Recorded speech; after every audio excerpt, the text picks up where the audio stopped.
ഞാൻ പറഞ്ഞു വരുന്നത്, ആ പുണ്യഭൂമിയിലെത്തിയാൽ അവിടെ റഹ്മാനായ റബ്ബിനോടല്ലാത്ത ഒരു തേട്ടവും പ്രാർത്ഥനയും നമുക്കില്ല.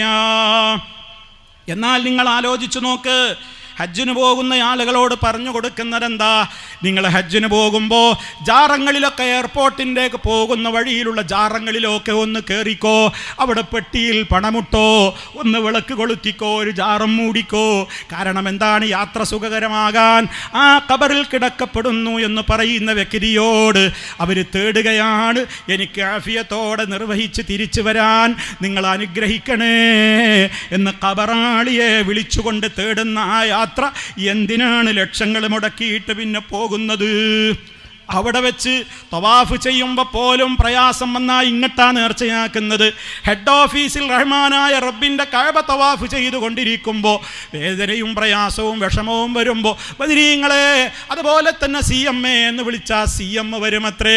അതേ ഉമ്മാനെ രക്ഷിക്കാൻ വേണ്ടി കാല് വഴുതി വീഴുന്ന നേരത്ത് എൻ്റെ മോനെ അല്ലെങ്കിൽ CMA എന്ന് വിളിച്ചപ്പോൾ CM മടവൂര് മക്കത്ത് എത്തിപ്പോലും, എന്നിട്ടങ്ങ് രക്ഷപ്പെടുത്തിപ്പോലും എന്നൊക്കെയുള്ള മായാവി കഥകൾ പറയുന്ന, കെട്ടുകഥകൾ പറയുന്ന എത്രയോ ആളുകൾ ഈ ലോകത്തുണ്ട്. സൂക്ഷിക്കണേ എന്നേ പറയാനുള്ളൂ. അതുകൊണ്ട് തന്നെ അത്തരം ആളുകൾ അവിടെ പോയാലും അതുപോലെ തന്നെ തിരിച്ചു വന്നാൽ പിന്നെ ഒരു ഖുത്ബിയത്ത് മുഹീദ്ദീൻ ശൈഖിനെ വിളിച്ച് തേടുകയാണ്. വരുന്ന വഴിക്കുള്ള ജാറങ്ങളിലൊക്കെ പിന്നെയും കയറുകയാണ്, നന്ദി പറയാൻ കയറുന്നു. എന്തിനാണ് പിന്നെ മക്കത്തേക്ക് പോയത്? എന്തിനാണ് ഈ ലക്ഷങ്ങൾ ചെലവഴിച്ചത്? എല്ലാം നഷ്ടമായി. അതുകൊണ്ട് തന്നെ ശിർക്ക് കലരാത്ത ഇബാദത്ത് ചെയ്താലല്ലാതെ രക്ഷയില്ല. പക്ഷേ ആളുകളോട് പറഞ്ഞു കൊടുക്കുന്നത് എന്താണ്? നമ്മൾ റബ്ബിനോട് നേരിട്ട് ചോദിച്ചിട്ട് കാര്യമില്ല. നമ്മളെപ്പോലെയല്ല അവരൊക്കെ മഹാന്മാരാണ്. അവരോടാണ് ആദ്യം പറയേണ്ടത്. നമ്മൾ നേരിട്ട് പറയുന്നത് അത് മുജാഹിദീങ്ങളുടെ പരിപാടിയാണ്. മുജാഹിദീങ്ങളാവട്ടെ മുനാഫിക്കുകളുമാണത്രേ, വഴിപിഴച്ചവരാണത്രേ. അതുകൊണ്ട് ഈ നേരിട്ട് അള്ളാനോട് ചോദിക്കുന്ന പരിപാടി മുജാഹിദുകളുടേതാണ്. അത് മുജാഹിദുകളുടേത് മാത്രമല്ല, ലോകത്ത് ആദം അലൈഹിസ്സലാം മുതൽക്ക് ഇന്നോളമുള്ള ഏതൊക്കെ നല്ലവരായ നബിമാരും സഹാബികളും അതുപോലെ തന്നെയുള്ള ഏതൊക്കെ ആളുകൾ കഴിഞ്ഞു പോയോ അവരൊക്കെ നേരിട്ട് റബ്ബിനോട് വിളിച്ച് സങ്കടം പറഞ്ഞവരാണ്. അവരുടെ പ്രാർത്ഥനകൾ അവരിലേക്ക് തിരിച്ചവരാണ്. അതുകൊണ്ട് അതേ കൃത്യമായ ആ പാതയിലൂടെ മുന്നോട്ട് പോയാലല്ലാതെ രക്ഷയില്ല. ഇവർ പറയുന്നതോ അള്ളാനോട് നേരിട്ട് ചോദിച്ചാൽ കിട്ടുമെന്ന് ഉറപ്പില്ല. അതുകൊണ്ട് നേരിട്ട് ചോദിക്കാതെ മഹാന്മാരോട് ചോദിച്ചാൽ, അവർ അള്ളാനോട് പറഞ്ഞാൽ അവരൊക്കെ അള്ളാഹുവിലേക്ക് ഏറ്റവും അടുപ്പമുള്ളവരാണ്. അതുകൊണ്ട് തന്നെ ഏത് വിഷയം വന്നാലും മുത്തുനബിയോട് പറയണം, പാപികൾ തൗബ ചെയ്യുമ്പോൾ നേരിട്ട് അല്ലാഹ് പൊറുക്കണേ എന്ന് പറഞ്ഞിട്ട് കാര്യമില്ലത്രേ. മറിച്ചെന്ത് വേണം? ഇർതകബ്തു അലൽ ഖതാ ഗൈറ ഹസ്രിൻ വഅദദ് ലക അഷ്കൂ ഫീഹി യാ സയ്യിദി ഖൈറൻ നബി. ഒരുപാട് പാപങ്ങൾ ഞാൻ ചെയ്തു പോയി നബിയേ, അങ്ങയോട് ഞാൻ ആവലാതി പറയുകയാണ്, എൻ്റെ പാപങ്ങൾ പൊറുത്തു തരണേ എന്നിങ്ങനെ മുസ്തഫയോട് ആദ്യം വിളിച്ചു പറയാതെ, അല്ലാഹുവേ എൻ്റെ പാപങ്ങൾ നീ പൊറുത്തു തരണം, ഞാൻ പാപിയാണ്, നീ എന്നോട് പൊറുക്കണേ എന്ന് റബ്ബിനോട് നിങ്ങളാരും നേരിട്ട് ചോദിച്ചിട്ട് കാര്യമില്ല. കാരണം അല്ലാഹ് നിങ്ങൾക്ക് ഉത്തരം ചെയ്യൂല. റബ്ബിനോട് നേരിട്ട് ചോദിച്ചാൽ ഉത്തരം കിട്ടൂല. നബിയോട് മഹാന്മാരോടൊക്കെ ചോദിച്ചാലേ അല്ലാഹ് നമുക്ക് ഉത്തരം തരൂ എന്ന് വിശ്വസിക്കുന്ന ആളുകൾ അവരുടെ ഖുർആൻ പരിഭാഷയിൽ പോലും എഴുതിവിട്ടതെന്താ? അള്ളാഹുവിൻ്റെ യഥാർത്ഥ അടിമകൾ നബിയോട് ചോദിക്കുമെന്നാണ് അവരെഴുതിയത്. നിങ്ങൾ അള്ളാൻ്റെ യഥാർത്ഥ അടിമയാണോ? എന്നാൽ നിങ്ങൾ ആദ്യം നബിയോടാണ് ഏത് കാര്യവും ചോദിക്കേണ്ടത്. അങ്ങനെ ചോദിക്കാത്തവർക്ക് അള്ളാഹുവിലേക്ക് അടുക്കാൻ കഴിയൂല. അള്ളാഹു അവർക്ക് ഉത്തരവും കൊടുക്കൂല എന്നൊക്കെ അള്ളാഹുവിൻ്റെ ആയത്തോതിയിട്ട് പച്ച നുണ അള്ളാഹുവിൻ്റെ പേരിൽ പറയുന്ന മുസ്ലിയാക്കളുണ്ട്, അതെഴുതി വിട്ടവരുണ്ട്. വളരെ ശ്രദ്ധിച്ചോ. നിങ്ങളുടെ അമലുകൾ പോക്കറ്റടിക്കാൻ, നിങ്ങളുടെ ഈമാൻ ഈമാൻ തകർക്കാനല്ലാതെ അത്തരത്തിലുള്ള വാദങ്ങൾക്ക് ഒരു നിലക്കും നിങ്ങൾക്ക് ഒരു രക്ഷയും അത് നൽകൂല എന്ന് നിങ്ങൾ മനസ്സിലാക്കണം. മാത്രമല്ല ചിലരൊക്കെ പറയുന്നതെന്താ, ഹജ്ജ് ക്ലാസ്സിൽ പോലും ജനങ്ങളോട് പറഞ്ഞു കൊടുക്കേണ് ബദരീങ്ങളെ വിളിച്ചോളാൻ.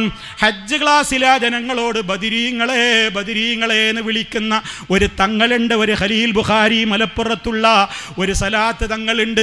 ആ തങ്ങൾ പറയണെന്ത്, അതേ കടലിൽ വെച്ച് വല്ലാത്ത പ്രയാസം വന്നപ്പോൾ കപ്പലാടി ഉലയുന്ന ഘട്ടമെത്തിയപ്പോൾ പോലും ഇനി ഇവിടെ രക്ഷയില്ലെന്ന് വന്നപ്പോൾ മൂപ്പര് വിളിച്ചതാരെയാണ്? അല്ലാ അല്ലാ എന്നല്ല, ബദരീങ്ങളെ ബദരീങ്ങളെ എന്നാണ് വിളിച്ചതെന്ന് അത് പറയുന്ന ഒരു വ്യക്തിയാണ്. ആ വ്യക്തിക്ക് ആ സ്വഭാവമാണ്. അയാൾ അങ്ങനെ തന്നെയാണ് വിളിക്കാൻ പ്രേരിപ്പിക്കുന്നതും. അയാൾ പറയുന്ന വാചകങ്ങൾ നിങ്ങളൊന്ന് കേട്ടു നോക്കൂ. അയാൾക്ക് കപ്പലിൽ വെച്ചുണ്ടായ ഒരു അനുഭവം. ിൽ കുറെ വിറ്റകൾ വരത്തിലത് ആ ഓപ്പൺ ബോട്ടാണ്, കപ്പലല്ല, സൗകര്യങ്ങളുള്ള ബോട്ടല്ല, ഒരു സൗകര്യമില്ലാത്ത സാധാരണ കപ്പലാണ്. പെട്ടെന്ന് മഴയിൽ ഹജ്ജ് ക്ലാസ്സിലേക്ക് നടക്കുന്നതിന് വേണ്ടി വരികയാണ്. അതാ കടൽക്ഷോഭം വളരെ വളരെ രൂക്ഷമാവുകയും ഇതാ മരണത്തെ മുഖാമുഖം കാണുന്ന രംഗം, മരിച്ചെന്ന് കടലിൽ മറിഞ്ഞെന്ന് വിശ്വസിക്കുന്ന രംഗം. പക്ഷേ ആ സമയത്തൊക്കെയും വിളിച്ചത് ബദരീങ്ങൾ തപസ്സുലാക്കിക്കൊണ്ട്, ബദരീങ്ങളെ എന്നെ രക്ഷപ്പെടാൻ യഥാർത്ഥത്തിൽ വിരീതൻ മനസ്സുകളിൽ മരിക്ക് വെള്ളത്തിൽ മുങ്ങുക തന്നെ ചെയ്യും. മരിച്ചാൽ ഏതെങ്കിലും മത്സ്യത്തിന്റെ വയറ്റിൽ എന്റെ മയ്യത്ത് സംസ്കരിക്കാൻ പോലും, റബ്ബേ എന്നെ എവിടെയെന്ന് കാണാൻ പോലും മനസ്സങ്ങ് മറഞ്ഞ സമയത്ത് ഓർമ്മ വന്നത് ബദരീങ്ങളെയാ. ബദരീങ്ങളെ നിങ്ങളല്ലാതെ രക്ഷിക്കാനില്ല, എനിക്ക് വിളിക്കാൻ നിങ്ങളല്ലാതെ മറ്റാരുമില്ല, നിങ്ങൾ എന്റെ കൈവിടല്ലേ. കണ്ടല്ലേ നിങ്ങൾ ആ മനുഷ്യൻ പറയുന്നത് നോക്കൂ. നിങ്ങൾ ബദരീങ്ങളെ ബദരീങ്ങളെ നിങ്ങളല്ലാതെ എനിക്ക് രക്ഷല്ല. എന്നിട്ട് മൂപ്പര് പറയത് പ്രാർത്ഥനയല്ല. മൂപ്പരുടെ കരച്ചിലും ആ വിനയവും ആ ഇരുന്നിട്ടുള്ള വേറെയും ഇത് പ്രാർത്ഥനയല്ലേ? ഇത് പ്രാർത്ഥനയല്ലെങ്കിൽ വേറെ ഏതാ പ്രാർത്ഥന? അറേബ്യൻ മുശ്രിക്കുകൾ പോലും വിശുദ്ധ ഖുർആൻ പറയുന്നത് വഇദാ ഗശിയഹും മൗജുൻ കല്ലുലലി ദഅവുല്ലാഹ മുഖ്ലിസീന ലഹുദ്ദീൻ. കപ്പലിൽ യാത്ര ചെയ്തുകൊണ്ടിരിക്കെ കാറ്റിലും കോളിലും വിട്ട് നശിക്കുമെന്ന ഘട്ടമെത്തിയാൽ അറേബ്യൻ മുശ്രിക്കുകൾ പോലും അവർ വിളിച്ചു പ്രാർത്ഥിക്കുന്ന മറ്റുള്ളവരെയെല്ലാം ഒഴിവാക്കിയിട്ട് അല്ലാ അല്ലാ രക്ഷിക്കണേന്ന് അള്ളാനോട് ആത്മാർത്ഥമായി തേടിയിരുന്നു എന്ന് ഖുർആൻ പറയുമ്പോൾ ഈ തങ്ങളെന്ന് പറയുന്ന വ്യക്തി പറയുകയാണ്, ഞാൻ ബദരീങ്ങളോട് പറഞ്ഞു, ബദരീങ്ങളെ ബദരീങ്ങളെ നിങ്ങളോടല്ലാതെ എനിക്ക് പറയാനില്ല, നിങ്ങളോടല്ലാതെ എനിക്ക് ചോദിക്കാനില്ല എന്ന് പറയുകയാണ്. ഇയാൾ ഒരു ഹജ്ജ് ക്ലാസ് എടുക്കാൻ വേണ്ടി മഅ്ദിനിലേക്ക് വരുന്ന യാത്രാവേളയിലാണ് ഈ കപ്പലിൽ പെടുന്നത് എന്നുകൂടി നിങ്ങൾ മനസ്സിലാക്കണം. അങ്ങനെ ഈ മനുഷ്യൻ ഇങ്ങനെ ബദരീങ്ങളെ ബദരീങ്ങളെ ബദരീകളെ എന്ന് വിളിച്ചാർക്കുന്നയാളാണ്. ഇതെൻ്റെ ഭാഷയല്ല, അയാൾ തന്നെ പ്രയോഗിക്കുന്നുണ്ട് ബദരീങ്ങളെ വിളിച്ച് ആർക്കുക എന്നുള്ളത്.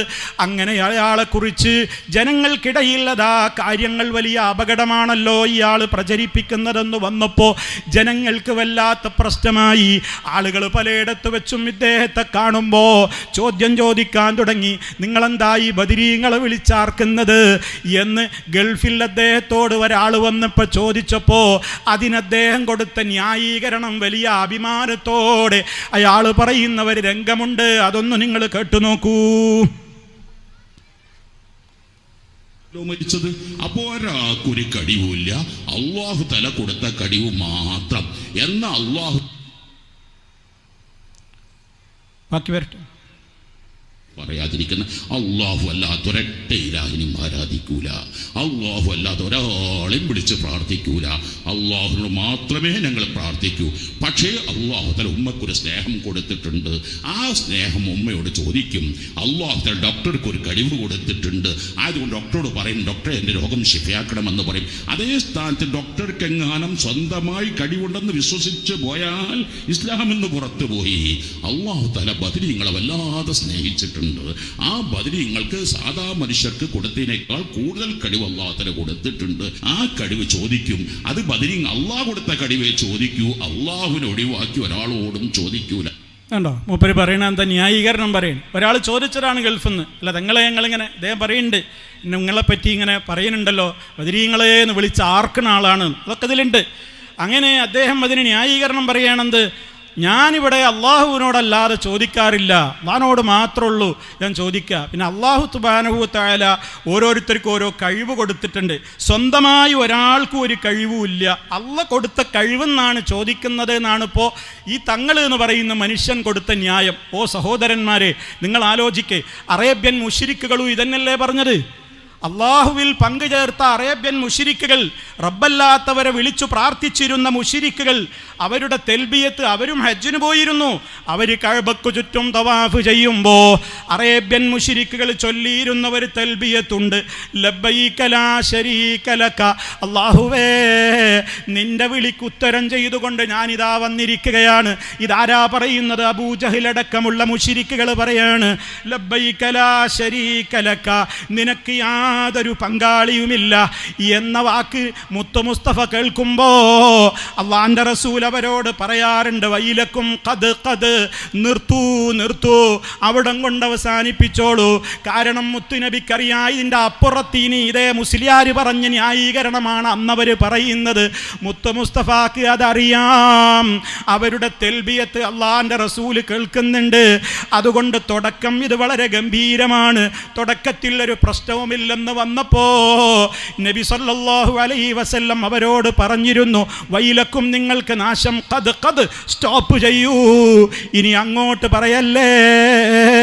ഇപ്പൊ ഇതുവരെ പറഞ്ഞതൊക്കെ ശരിയാണെന്ന്, ലബ്ബൈക ലാ ശരീക ലക, നിനക്ക് യാതൊരു പങ്കാളിയുമില്ല എന്ന് അള്ളാഹുവിനോട് നിങ്ങൾ പറഞ്ഞത് അതാണ് കറക്റ്റ്.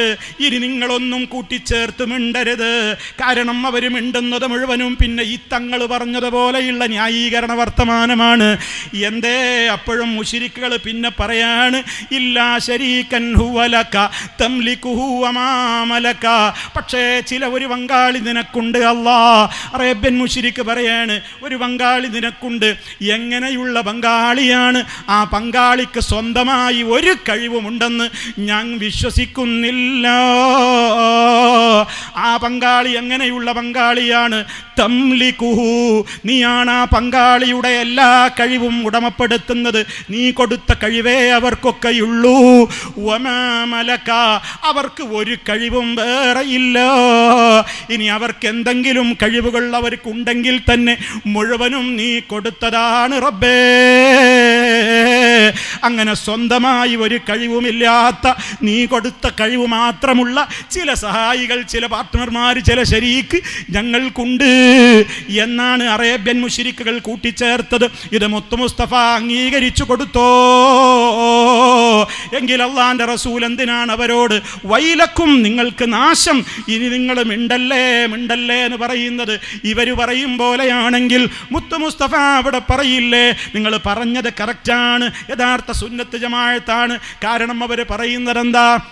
നിന്റെ പങ്കാളി എന്ന് ഞങ്ങൾ വിശ്വസിക്കുന്നവർക്ക് സ്വന്തം കഴിവുണ്ട് എന്നാ വിശ്വസിക്കുന്നത് എന്നാണോ അവർ പറഞ്ഞത്?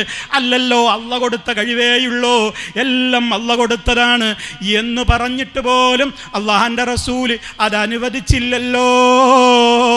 എങ്കിൽ പിന്നെ തങ്ങളെ, നിങ്ങൾ എന്തിനാണ് ഈ ഹജ്ജിന് പോകുന്ന ആയിരങ്ങളെ വിളിച്ചു കൂട്ടിയിട്ട് ബദരീങ്ങളെ വിളിച്ചതിന് ന്യായീകരണം നിങ്ങൾ പറയുന്നുവോ?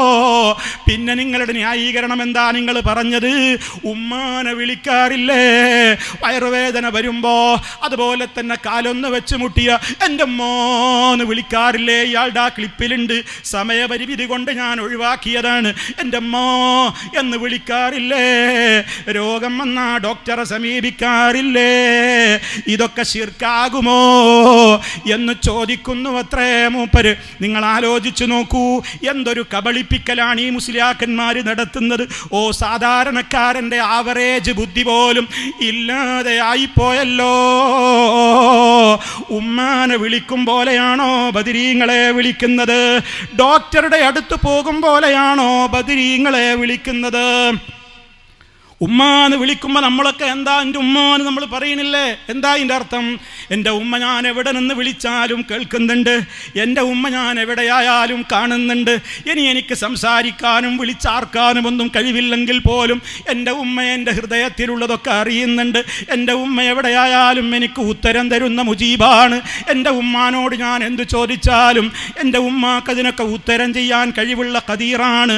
ആ വിശ്വാസത്തോടെ ആരാണ് ഇവിടെ എൻ്റെ ഉമ്മാന്ന് വിളിച്ച് കരയാറുള്ളത്?